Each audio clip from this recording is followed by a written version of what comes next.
Bismillahirrahmanirrahim. Assalamualaikum warahmatullahi wabarakatuh. Innal hamdalillah nahmaduhu wa nasta'inu wa nastaghfiruh wa na'udzu billahi min syururi anfusina wa min sayyiati a'malina. May yahdihillahu fala mudhillalah wa may yudlil fala hadiyalah. Asyhadu an la ilaha illallah wahdahu la syarikalah wa asyhadu anna Muhammadan abduhu wa rasuluh. Allahumma shalli wa sallim wa barik ala hadzal nabiyil karim wa ala alihi wa sahbihi ajmain. Bapak-bapak pengurus masjid yang saya hormati, alim ulama, tokoh masyarakat, cerdik pandai, Bapak Ibu orang tua yang saya muliakan, hadirin hadirat yang semoga kita semua senantiasa dirahmati oleh Allah. Kembali kita mengucapkan alhamdulillahirabbil alamin, bersyukur kita kepada Allah. Allah tunda ajal kita sehingga kita masih bisa berkumpul di masjid ini. Semoga umur yang diberikan Allah ini diberkahi dan menjadi tambahan amal kebaikan insyaallah di akhirat kelak. Bersolawat kita kepada Rasulullah sallallahu alaihi wasallam dengan ucapan Allahumma shalli ala Muhammad wa ala alihi washabbihi wasallim. Semoga dengan diringankan Allah lisan kita ini bersolawat, kita mendapatkan syafaat di yaumil akhir kelak. Jumat minggu yang lalu kita sudah membahas tentang keajaiban sholat berjamaah, bisa memurahkan rezeki, kemudian banyak manfaat yang kita dapatkan. Tapi masih ada orang yang merasa sudah saya kerjakan apa yang dikatakan itu. Datang jauh sebelum masuk waktu sholat, dapat saf yang di bagian depan, kemudian sikap akhlak sudah baik, tapi mengapa saya ini masih banyak penderitaan, masih banyak diberikan musibah, masih banyak kekurangan rezeki, sakit yang tidak kunjung sembuh. Nah, jadi ada di dalam Al-Quran itu ayat yang tidak pernah berpisah satu sama lain. Setiap kali ada kalimat aqimis sholah, pasti di sebelahnya wa atuz zakah. Jadi takutnya kenanya di sini nih Bu. Sholat sudah dijalankan sebagaimana mestinya, yang di sebelahnya ini kurang dikerjakan Pak. Sementara inilah yang dapat membalap kekurangan dari amal-amal wajib yang kita lakukan. Contohnya Bu, Rasulullah mengatakan kepada Ibnu Mas'ud, wahai Ibnu Mas'ud, jangan pernah engkau lupakan kisah sepotong roti. Dan itu turun-temurun diceritakan oleh Ibnu Mas'ud. Kata Rasulullah dahulu, ini di kitab Imam Ibnul Qayyim Al-Jauzi rahimahullah, dalam kitab 500 rampai kisah orang soleh judulnya itu. Ada dahulu ahli ibadah yang beribadah selama 70 tahun nyaris tanpa dosa. Kuat dia beribadah nyaris tanpa dosa. Setelah itu Pak, tergoda dia dengan iblis yang berwujud wanita, sehingga dia berzina dengan wanita itu selama 7 hari. Nah, sampai sekarang nih berlaku nih Bu, kelemahan orang-orang yang taat ibadah, kurang-kurang dosa Pak, keperempuan inilah bahayanya Pak.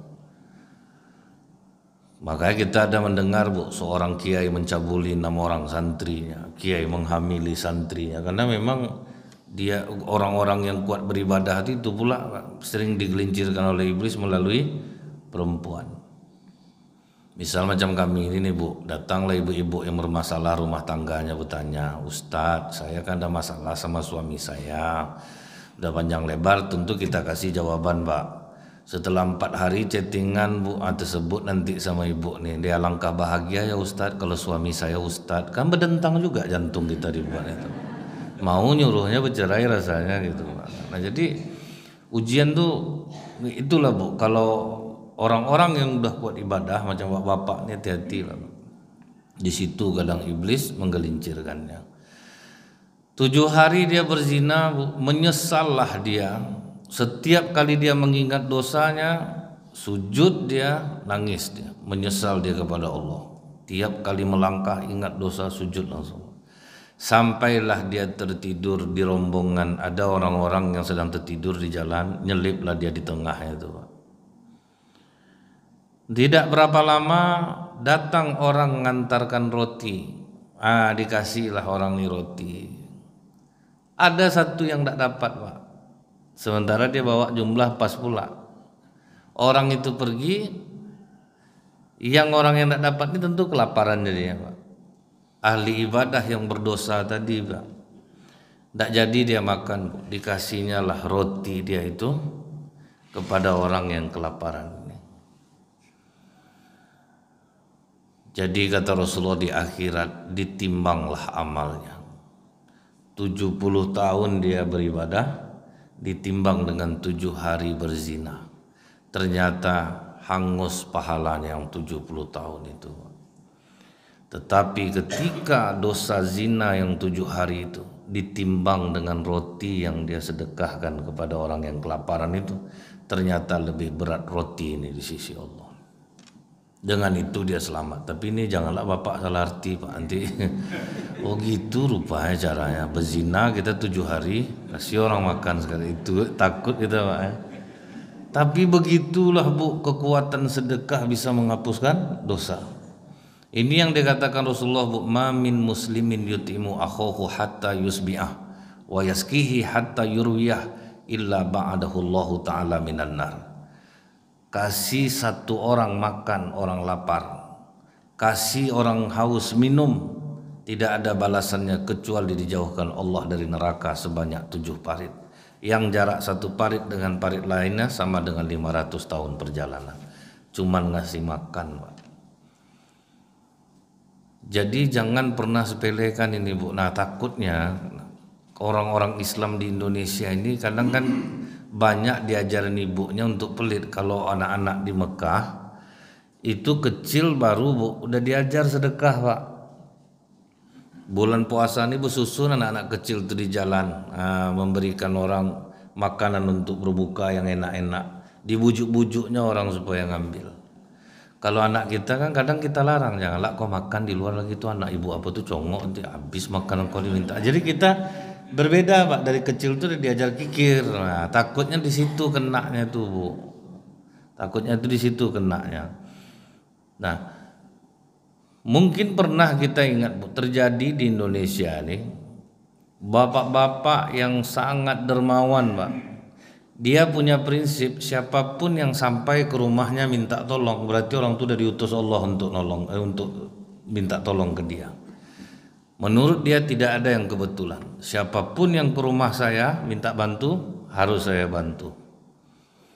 Saking dermawannya bapak ini, Bu, terpikirlah oleh 3 orang perampok untuk merampok rumahnya, Pak. Pertama tegak-tegak di pagar rumah bapak nih. Keluarlah bapak yang dermawan nih, Pak. Dipanggilnya perampok tuh, Pak. Tuan-tuan, sini. Jangan di pagar, masuk ke dalam. Sepertinya tuan-tuan ini dari jauh, pasti belum makan ya. Betul, Pak. Silakan duduk dulu, tuan-tuan.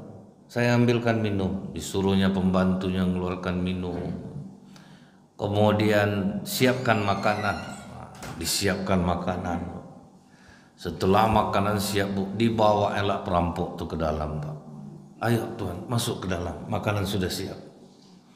Bapak Ibu janganlah amalkan yang ini bahaya nih, Pak.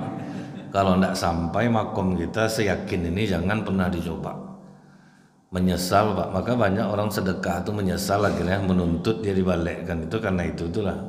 Dia tidak kuat, belum kuat langsung dia coba yang tinggi-tinggi.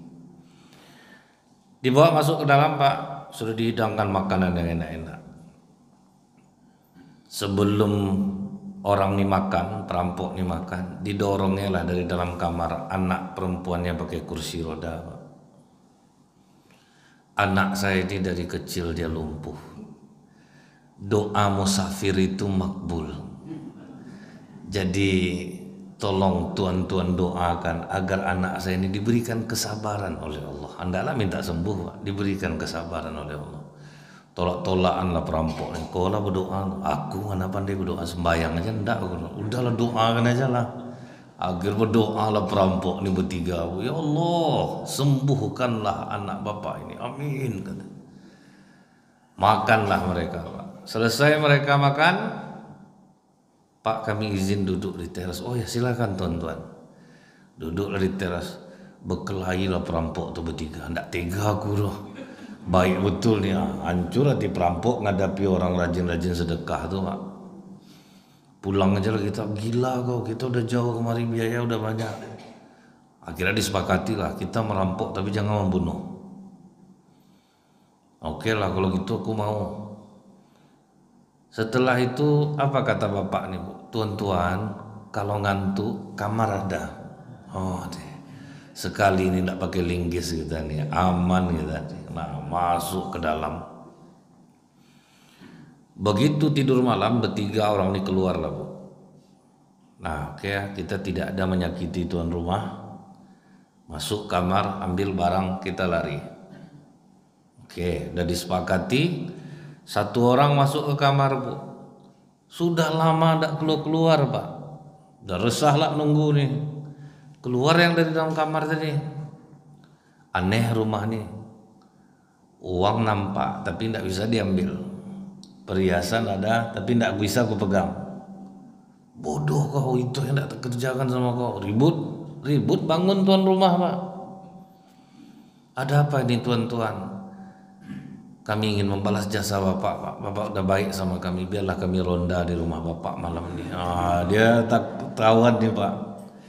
Sedang ngomong-ngomong berempat, tahu-tahu terdengar teriakan dari kamar putri anak bapak nih Pak, yang tidak bisa berjalan tadi. Ayah, ayah, berlarilah bapak nih sama perampok tuh bertiga Bu. Sampai di kamar apa yang terlihat? Anak yang dari kecil tidak bisa berjalan tuh tiba-tiba berjalan Pak. Dipeluk bapak nih lah perampok nih. Terima kasih tuan-tuan, tuan-tuan sudah berdoa dengan ikhlas untuk anak saya, terima kasih. Menangislah perampok tadi. Tidak ada Pak, kami tidak ada sebetulnya mendoakan anak bapak. Kami kemari tujuan mau merampok Pak. Memang aneh rumah bapak nih. Kita kira ini hanya sekedar cerita Bu. Rupa terjadi di Pekanbaru kan Pak. Pak Haji Bismar yang punya pom bensin di Tanjung Uru udah berapa kali mau dirampok? 3 kali perampokan gagal semua. Karena dia memang dermawan Pak. Ini yang dikatakan Rasulullah, orang yang berinfak akan dijaga Allah hartanya. Makanya inilah yang didengung-dengungkan oleh Rasulullah, dicontohkan oleh Rasulullah kepada sahabat. Pemurahnya Rasulullah tuh sampai emosi Umar bin Khattab dibuatnya Pak. Datang orang minta bantu. Waktu itu ada Umar. Ya Rasulullah, pekerjaan aku tidak ada. Aku dan keluarga aku kelaparan. Ada enggak makanan untuk aku ya Rasulullah? Ada. Dicari Rasulullah makanan, dikasih dia. Besoknya datang lagi Pak. Belum ada kerja juga lagi ya Rasulullah. Ada enggak uang untuk aku? Ada, dikasih lagi. Besok datang lagi Bu. Berubah muka Umar Pak. Kau ngolah kau nih, kau udah berapa hari kau minta-minta terus saja. Jangan dikasih Rasulullah. Karena Rasulullah sampai memaksakan diri Bu. Aku sekarang tidak ada uang, kau utang dengan siapa saja, aku yang bayar. Begitulah pemurahnya Rasulullah tuh. Jadi ketika Umar berkata gitu, memerah muka Rasulullah Pak. Sadar Umar Rasulullah tidak suka gitu. Jadi Rasulullah tuh pokok asal ada yang sama dia tidak akan pernah menolaknya. Sampai baju yang dipakai di badan Bu, datang orang minta pulang, dia sebentar digantinya, dikasihnya baju tuh. Makanya Rasulullah itu cuma satu di dunia nih Pak. Tidak akan ada yang seperti itu. Sahabat sendiri aja emosi Pak nengok pemurahnya Rasulullah itu. Di tengah kekayaan berlimpah malah kadang Rasulullah itu tidak makan. Apa kata Ummul Mukminin Aisyah? Kadang tidak berasap dapur kami berbulan-bulan. Datanglah orang antar kurma. Rasulullah itu lebih baik kalau untuk soal kenyang, biar umat dulu yang kenyang, dia belakangan. Tapi kalau yang menderita, biar dia duluan yang menderita. Itu prinsip Rasulullah tuh. Jadi sahabat paling paham tuh Pak. Dulu ingat Bapak Ibu, dalam hadis saking susahnya istri-istri Rasulullah pernah mendemo Rasulullah Pak. Di demonya Rasulullah tuh, karena Rasulullah tuh berduit curah. Bantu ini, Ahlus Sufah itu paling didahulukan tuh, orang-orang yang tinggal dekat masjid. Jadi Pak, orang-orang yang taat beribadah, hidupnya susah, jangan dia dihina. Karena di zaman Rasulullah memang ada Pak, dia ingin mengabdi di masjid. Jadi tinggal di masjid, dan itu tuh makan mereka orang muslim yang nanggung. Karena mereka memang tidak ada usaha, memang mengabdinya di masjid. Kalau kita sekarang ini pemalas, tak mau kerja ibadah rajin, jadi tidak bisa juga. Itu pilihan. Kalau mau kita bantu, kalau tidak diam. Maka kalau kadang ini udahlah tidak membantu Pak, mencemeh pula. Nah, itu tuh yang payah tuh Bu ya. Jadi Bu ya, ahlu sufah itu lebih didahulukan oleh Rasulullah, sehingga istri-istri Rasulullah mendemo waktu itu, minta tambah uang belanja Pak, karena susah. Nampak oleh Abu Bakar, anak aku Aisyah ikut pula nampaknya nih. Datanglah Umar ditengoknya, anak aku Hafsah ikut juga. Langsung Abu Bakar datang duduk di sebelah kanan Rasulullah, Umar bin Khattab duduk di sebelah kiri Rasulullah, istri-istri di depan, terdiam semuanya. Akhirnya Umar yang buka bicara ke Rasulullah, ya Rasulullah, aku ada masalah. Tadi pagi istri aku minta tambah uang belanja ya Rasulullah, apa yang harus aku lakukan? Dibisikkan Rasulullah, masalah kita sama, ini pun datang minta tambah uang belanja nih. Jadi ada alasan Umar berdiri, ditekannya bahu anaknya Hafsah. Kau ingin menjadi musuh Rasulullah. Kecuali suami kau ini pria biasa, boleh kalian nuntut uang belanja. Ini suami kalian Rasulullah yang tidak mungkin bakhil kalau dia ada. Aku ingin partisipasi aja ya, karena yang lain ngajak. Datanglah Abu Bakar ke Aisyah, kau menjadi musuh jiwa Rasulullah Aisyah. Kenapa kau memaksakan sesuatu yang di luar kemampuan Rasulullah? Diam aja Aisyah, Pak. Jangan kau buat-buat lagi seperti ini. Tapi Rasulullah waktu itu hanya diam. Turunlah surah Al-Ahzab ayat 28-29. Ya ayuhan nabiyyu kulli azwajika in kuntunna turidnal hayatad dunya wa zinataha fata'alaina umatti'kunna wa usarrihkunna sarahan jamila. Hai Nabi, jika istri-istrimu meminta tambahan belanja dunia kepadamu, janjikan kepada mereka, beri mereka, setelah itu ceraikan mereka dengan cara yang baik. Marah Allah ke istri Rasulullah Pak. Wa in kuntunna turidnallaha wa rasulahu wad daral akhirah fa innallaha 'ada lil muhsinati ajran azima. Tapi jika mereka ridho terhadapmu, mencari keridhaan Allah dan Rasulnya, tidak menuntut tambahan, tidak macam-macam, maka janjikan kepada mereka pahala yang besar di akhirat. Ditemui Rasulullah lah istrinya yang pertama waktu itu Aisyah yang ditemui Rasulullah, karena Khadijah sudah meninggal, Saudah binti Zam'ah sudah meninggal, Aisyah yang ketiga. Aisyah, untuk masalah kalian minta tambah belanja kepadaku, Allah sudah menurunkan keputusannya. Dibacakan oleh Rasulullah ayat itu, kata Aisyah, maafkan aku ya Rasulullah, aku ingin mencari keridhaan Allah dan Rasulnya. Sejak itulah pasrah semua Pak, hidup susah. Karena satu pun tidak ada yang mau diceraikan. Padahal Allah sudah perintah, kalau mereka mau kasih, setelah itu ceraikan. Jadi bukan tidak goncang rumah tangga Rasulullah Bu, karena susah tuh. Rasulullah ada curah ke orang. Makanya tidak ada yang sanggup Bu, seperti Rasulullah. Nah cuman ini menjadi teladan bagi Abu Bakar Siddiq, sehingganya Abu Bakar Siddiq itu apa kata Umar bin Khattab, aku tuh ya paling ingin mengalahkan sedekah Abu Bakar Siddiq, saking mereka berlomba-lomba Pak.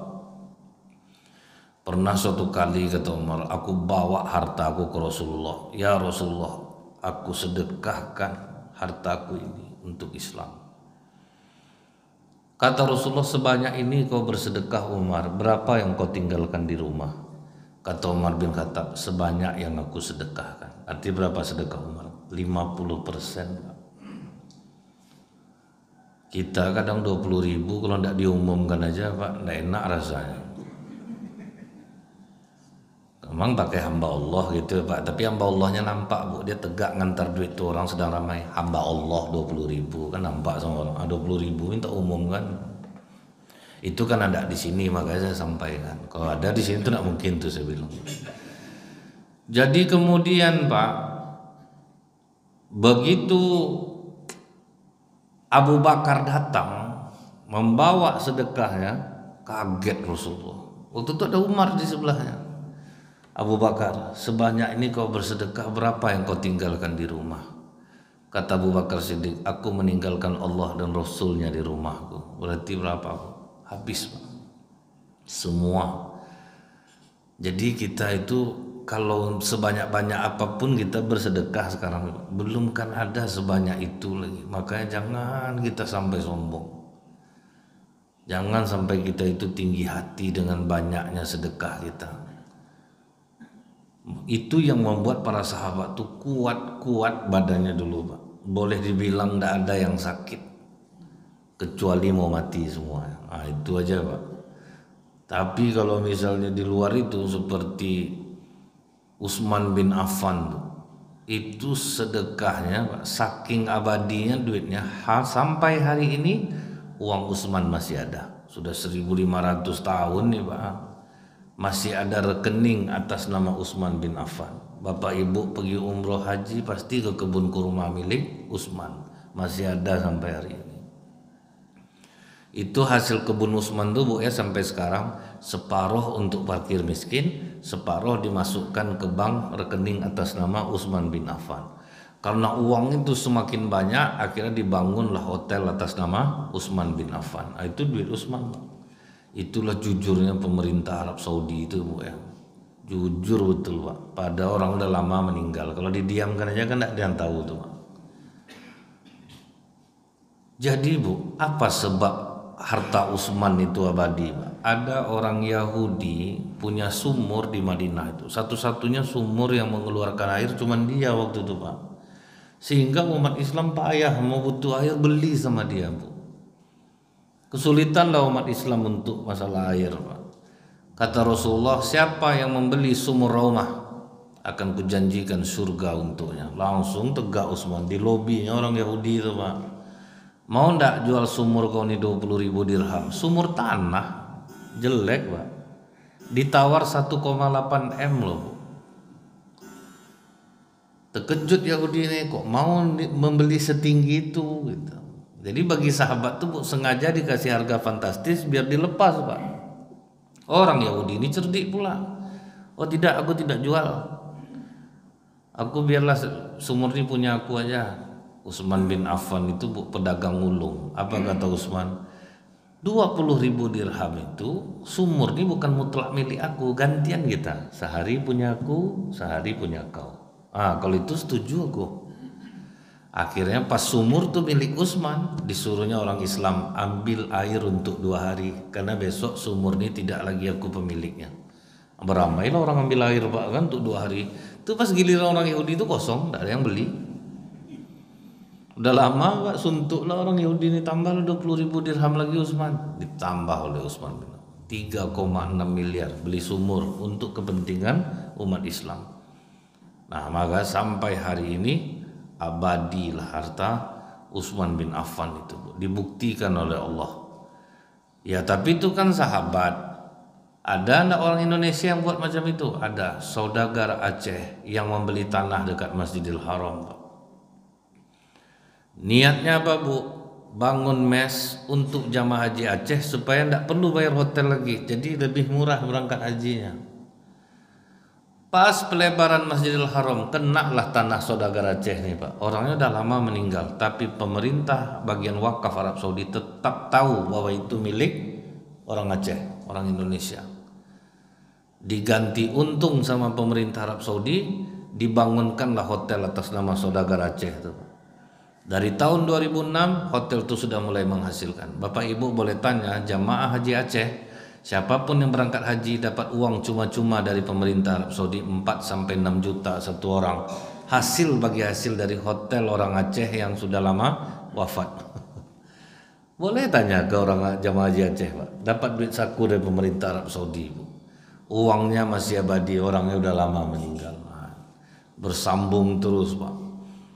Nah itulah yang akan memudahkan hidup Bu. Tidak mungkin lah kita udah rajin sholat, bapak udah rajin sholat jamaah, hidup susah, itu tidak mungkin Pak.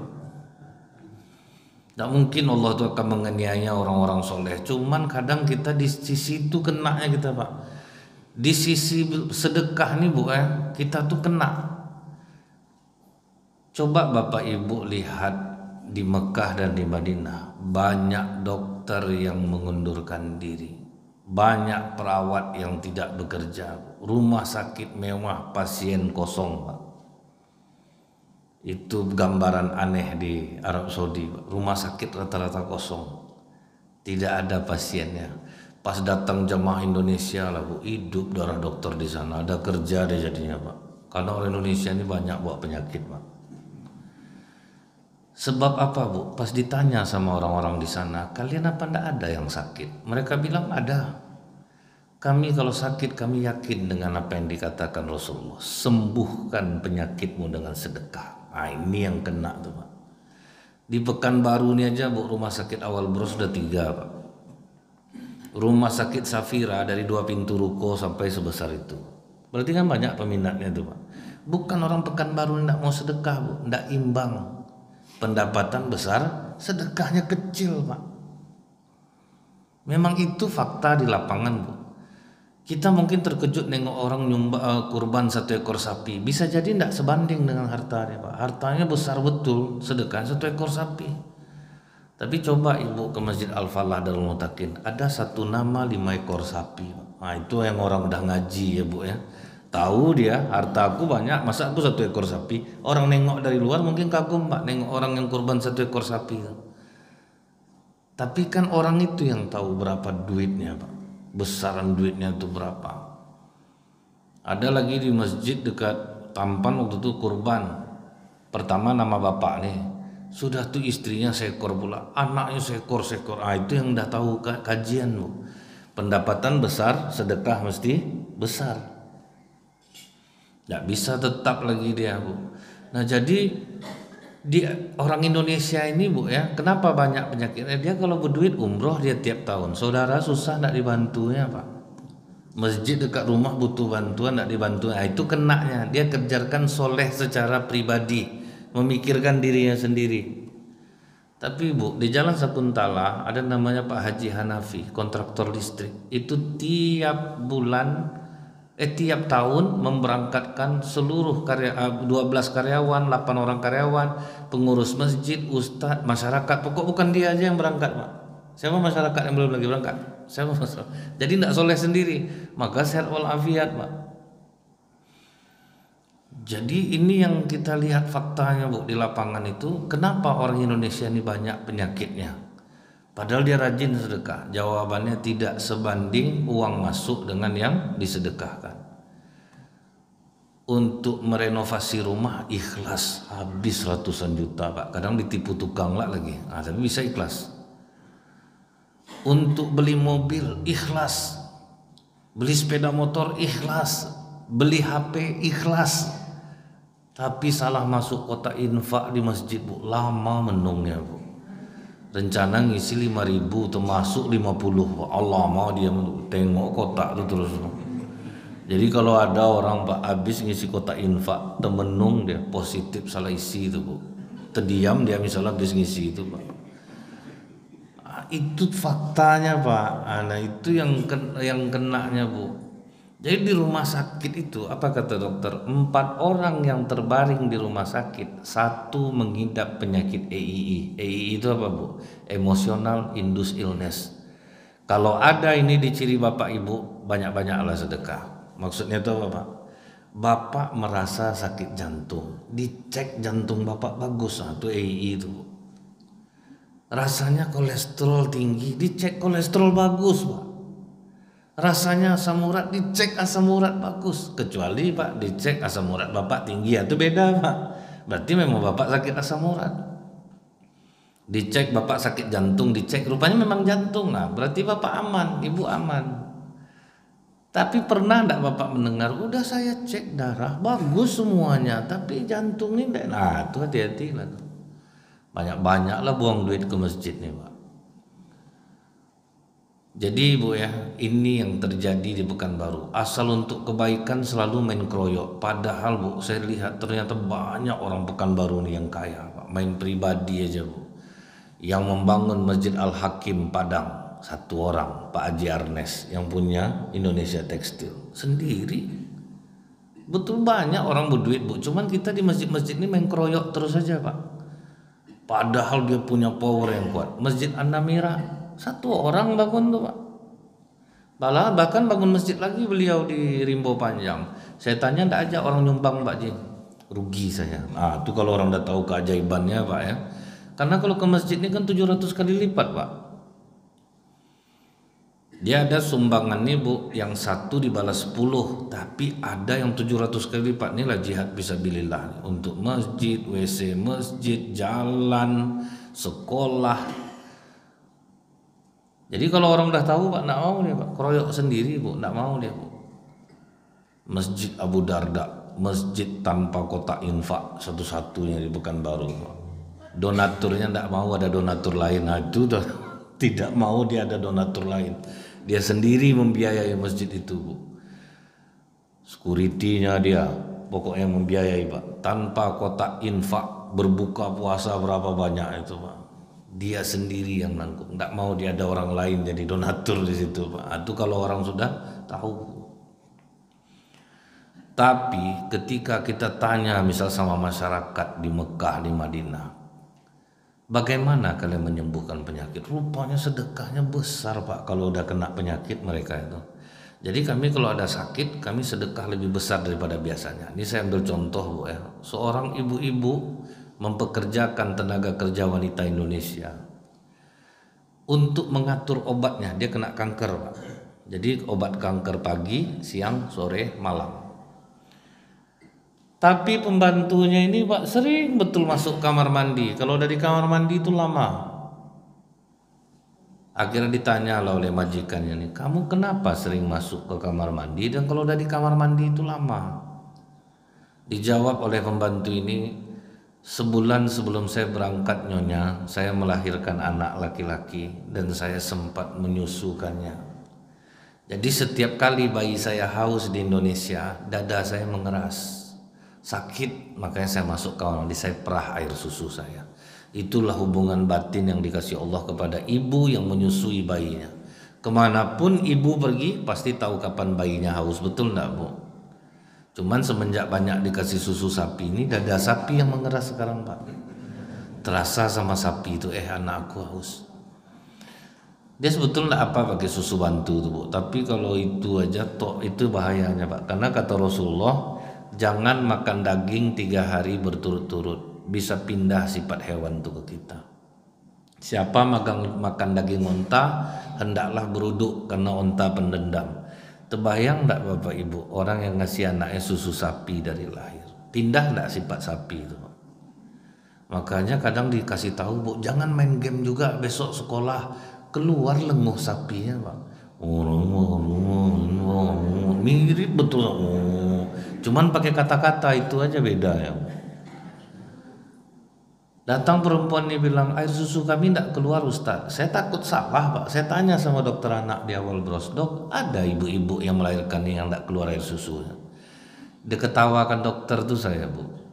Ustaz lah jelas tahu agama. Apa mungkin Allah sudah ngasih anak ke seorang ibu dan tidak memberi makanannya? Nah itu jawabannya Pak. Cuma kadang perempuan nih Ustaz tidak keluar air susunya Ustaz, takut dia anak ini dehidrasi. Padahal biarkan aja anak tuh mengisap terus pasti keluar. Nah cuman dia lebih hebat dari kita dokternya lagi Ustaz, dikasihnya susu bantu. Nah jadi itu jawaban dari dokter Pak. Mendengar pembantunya mengatakan itu Bu, menangis majikannya ini Pak. Apa kata majikannya ini? Hari ini juga aku carikan tiket untuk kau pulang ke Indonesia. Kau kontrak sama aku 1 tahun, baru kerja 1 bulan. Aku sedekah 11 bulan gaji kau untuk kau. Pak, itu besar ya Pak.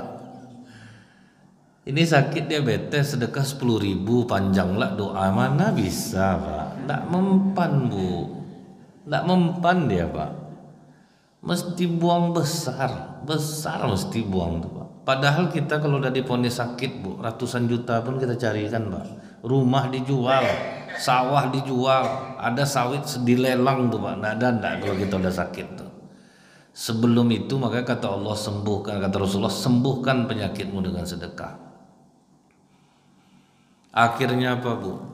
Perempuan ini pulang ke Indonesia dengan penuh kebahagiaan, membawa gaji 11 bulan, 1 tahun, kemudian ketemu sama anak, membahagiakan dirinya. Ibu ini pergi ke dokter, kankernya 0%, selesai penyakit kanker. Tapi besar biayanya. Ini mau bolak-balik sakit. Ibu ngapa banyak-banyak nyimpan emas Bu? Kalau sakit-sakit payah Ustaz. Udah disiapkannya untuk sakitnya dulu Pak. Bagus dibuang untuk sedekah lagi. Nah jadi itu Bu. Satu lagi laki-laki di Madinah Pak. Dia kena gagal ginjal kronis. Dan ikhtiar tetap dilakukan. Dicarilah orang yang mau mendonorkan ginjalnya, dan ternyata Bu udah sepakat Bu. Dokter itu mengatakan ginjal donor bayarnya $11.000 untuk orang yang punya ginjal 300 jutaan. Udah disepakati harga, dan tidak pula sembarangan bisa Pak ginjal itu asal masuk aja, harus sama pula dengan diagnosa tubuhnya dulu. Ternyata yang sama cuman satu di Mesir. Bapak nih kebetulan berduit, ya udah kita berangkat ke Mesir. Sampai di Mesir ketemulah dengan dokter. Kata bapak nih sebelum operasi, bisa enggak pertemukan saya dengan yang mendonorkan ginjalnya. Dipertemukan Bu, rupanya anak perempuan umur 19 tahun. Ditanya bapak nih, kenapa mau kamu jual ginjal kamu? Saya yatim piatu Pak, adik-adik saya banyak. Jadi mana tahu dengan uang ini saya bisa membuka usaha dan bisa membiayai sekolah adik saya sampai selesai. Mendengar itu apa kata bapak nih? Batalkan operasi, kasih 300 jutanya sama dia, kita pulang ke Madinah. Sedekah 300 juta. Pulang ke Madinah, masuk rumah sakit Bu, selesai masalah ginjal. Oh kita itu kan di Arab Saudi, ada enggak di Pekanbaru kejadian itu? Itulah Bu, di rumah sakit tuh Bu ya. Ada ibu-ibu dia kena penyakit AII. Dokter dah katakan ada kena jantungnya Pak. Tapi dia kalau kena tuh parah. Kan aneh tuh Pak ya. Di medis enggak ketemu. Jadi rencana dokter mau dirujuk ke rumah sakit jantung Harapan Kita di Jakarta. Saya tanya sama dokter nih, kira-kira berapa habis Dok kalau orang yang seperti ini? Paling tidak 1,3 miliar selesai nih Ustaz. Habis nih. Udah dapat saya angkanya. Saya temui ibu itu. Ditengok dari tas yang dipakai ibu ini nampak memang orang kaya Pak. Tas Louis Vuitton yang harga 17 juta itu. Perempuan ini Pak menandakan dia pakai tas original itu ketika berfoto Pak. Kalau diarahkannya ke kamera berarti itu original tuh Pak. Tapi kalau misalnya di samping itu semi premium. Tapi kalau Kak bentar Kak aku taruh tas aku dulu atau KW Pak. Itu aja nandakan ya Pak.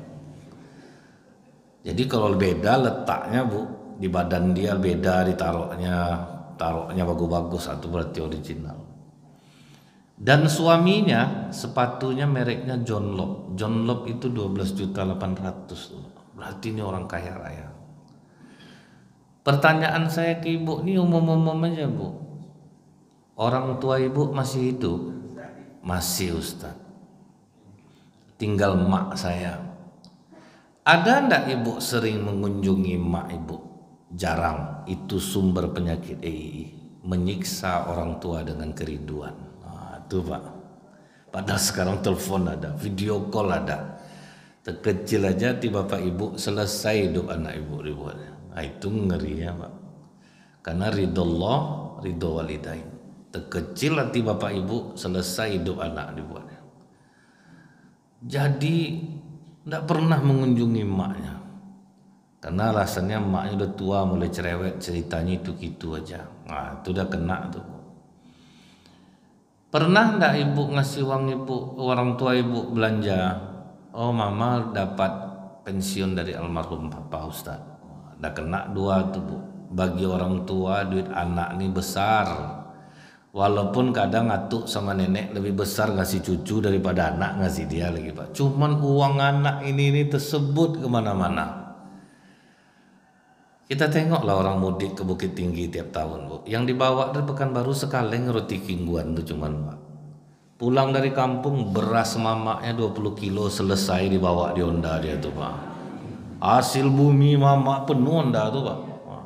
Tapi bagi emaknya Bu, roti kaleng itu yang diceritakan ke tetangga. Yang harta dia lebih banyak habis tidak peduli dia. Ini tidak pernah ngasih emaknya. Saudara kandung ibu ada ndak yang susah?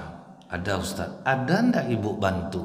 Pandai-pandai lah Ustaz, mereka udah menikah. Ini kena yang ketiga Pak. Sedekah paling afdol adalah kepada saudara kandung.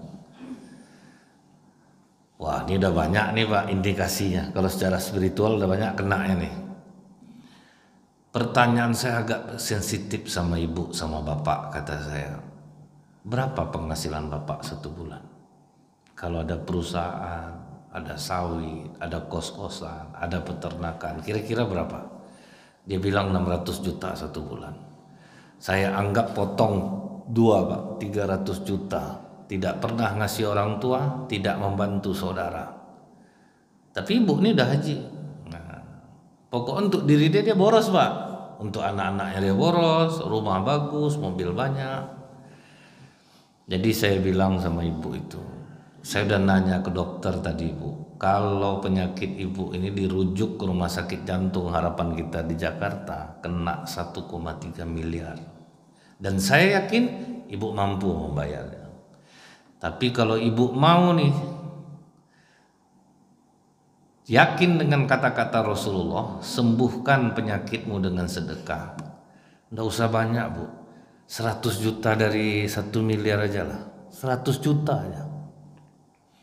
Ibu kasih orang tua ibu, senangkan dia, kasih saudara kandung ibu, bantu masjid dekat rumah, santuni anak yatim, jamu fakir miskin. Coba ibu lihat nanti keajaibannya. Tidak usah jauh-jauh, yang dekat rumah ibu aja lah.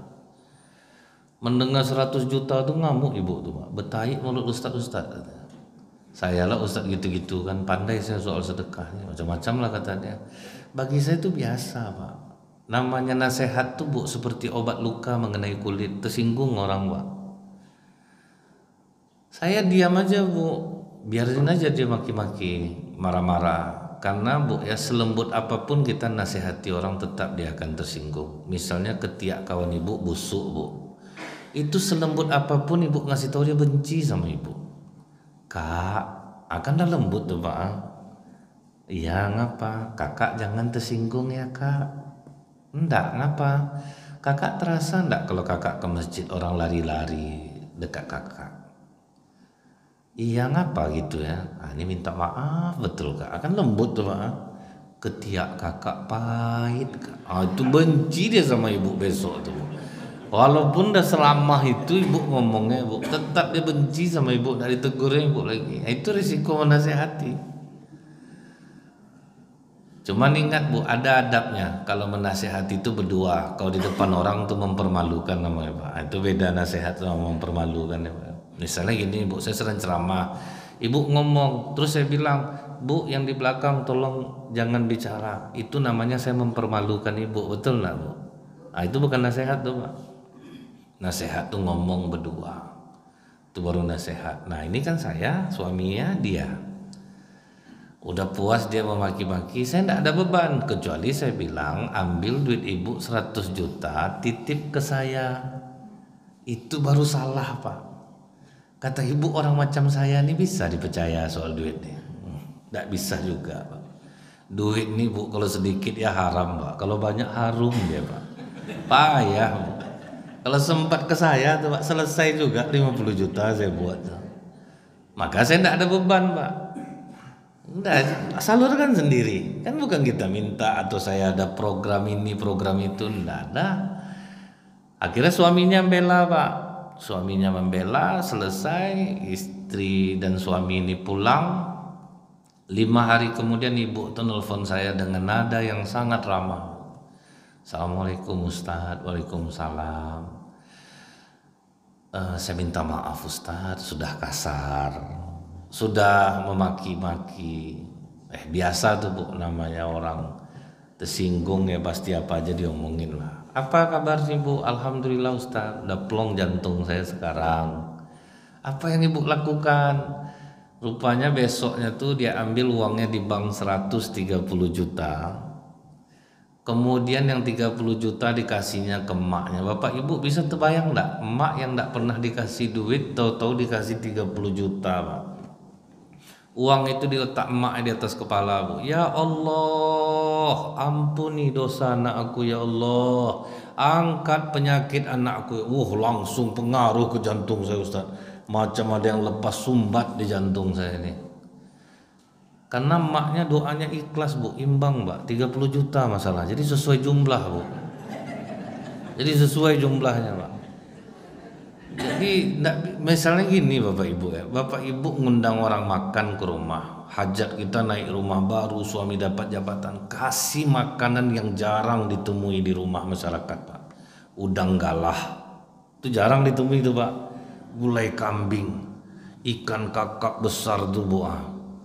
Yang jarang-jarang Ibu hidangkan, perhatikan tangan orang berdoa tuh di atas semua tuh Pak. Amin ya Allah, ditengoknya juga udang tuh Pak. Amin ya. Jadi ikhlas orang mengaminkan tuh Pak. Selama ini kenapa kurang keberkahan kita ngundang orang? Kita ngundang orang kita kasih makan yang biasa ditemui di rumah Pak. Perhatikan tangan orang berdoa Bu, di atas lutut semua Pak. Amin ya Allah. Amin. Kadang sambil ngomong lah berdua, nyesal lah kemari kita bang ya. Aku kau tahu ini di rumah enak lah aku. Gimana doa itu mau sampai ke langit Bu? Jadi harus imbang Pak. Besar permintaan kita ke Allah, besar juga kita mesti buang. Besar penyakit kita, besar juga kita buang. Setelah dia kasih emaknya 30 juta, adiknya ada yang dapat 15 juta, ada yang dikasih 20, ada yang dikasih 7,5, disumbang, selesai problem dia Pak. Di rumah sakit itu yang banyak sekarang Pak. Takutnya mungkin salah satu di antara kita mengalami itu Pak. Kalau ada mengalami ini rasanya Bu ya, merasa sakit jantung dicek bagus, merasa kolesterol dicek bagus. Buanglah harta banyak-banyak. Nggak usah jauh-jauh Pak, masjid kita nih ada. Hajar ke masjid ini sejadi-jadinya. Niatkan untuk kesembuhan penyakit. Kan nggak mungkin Bu Allah tuh mau menganiaya hamba-hambanya, itu nggak mungkin Bu. Nah jadi inilah problem sekarang ini Bu ya. Kenapa di rumah sakit itu banyak pasien? Rumah sakit umum banyak pasien. Rumah sakit Safira banyak pasien. Awal dos 3 penuh 3-3-nya Pak. Selalu ada pasien. Ini kalau sempat orang tidak mengubah ini Bu, yang menyembuhkan penyakit dengan sedekah, berat beban rumah sakit Pak. Rumah sakit tuh Bu ya, nagih ke BPJS 3 miliar, itu yang dibayar 1,3 Pak, 1,5, separuhnya. Jadi berat beban rumah sakit jadinya. Kalau tahu orang dengan penyembuhan seperti ini Pak, mungkin tidak seramai itu rumah sakit tuh Bu. Nah ini yang banyak terjadi. Nah orang banyak Pak kesulitan rezeki, susah. Padahal Rasulullah mengatakan Bu, pancing rezekimu dengan sedekah. Itu yang harus kita pertanyakan Pak. Susah dapat kerja, susah berduit, takutnya kita pelit. Kami ustadz-ustadz ini aja Pak, kadang banyak hidup susah. Saya kadang-kadang dengar cerita kawan susah tuh bingung saya Pak. Kadang saya bilang kita nyuruh orang sedekah, kita sedekah enggak? Kadang kan kita ini nyuruh orang sedekah aja Pak. Lewat kotak infak misalnya sebelum tarawih itu Bu ya. Macam-macam bodoh semua Pak. Pura-pura nelpon lah Ustadz nih, pura-pura apa nah. Di situ aja banyak kami kena nih Bu. Kadang ceramah berinfaklah dengan harta terbaik kita Bapak Ibu. Sedekahkan apa yang kita cintai, jangan kita pelit. Rupanya anak Ustadz ini dengar Bu, terbayang deh bapak aku ini cinta betul sama yang bangkok di rumah tuh. Disedekahkannya yang bangkok bapaknya. Pulang ceramah tengok yang bangkok enggak ada Pak. Mana yang bangkok bapak? Udah saya sedekahkan. Ngapa kau sedekahkan? Bapak kan bilang sedekahkan barang yang dicintai. Ingat aku bapak cinta sama yang bangkok. Kaji itu untuk orang nak, bukan untuk kita. Itu yang banyak tuh Pak. Jadi saya mulai koreksinya dari diri kita dulu Pak. Ini Bu ya sebetulnya tidak bagus menceritakan diri sendiri. Begitu COVID Itu semua masjid tutup, Pak. Tidak ada ceramah, Bu. Banyak ustaz-ustaz mengeluh, sedih apa. Yang saya lakukan apa waktu itu, Pak? Mengosongkan rekening saya untuk sedekah. Keadaan genting macam itu tuh, Pak. Saya kosongkan rekening waktu itu, Bu. Rupanya ada aplikasi Zoom meeting muncul beberapa hari kemudian, Pak, waktu Covid. Ada aplikasi Google Meet. Saya ceramah seperti biasa, Pak. Hanya dari rumah, Bu. Jadi memang betul-betul dahsyat pertolongan Allah tuh, Pak. Masjid semua tutup. Rupanya orang tetap ceramah, Bu. Kita tinggal duduk di rumah tetap ceramah. Dan saya banyak mendengar ustaz-ustaz lain, waduh payah sekarang. Ini udah ngeri, ini beban udah berat. Alhamdulillah saya tidak mengalami sama sekali waktu itu. Jadi rupanya itu yang kata Rasulullah.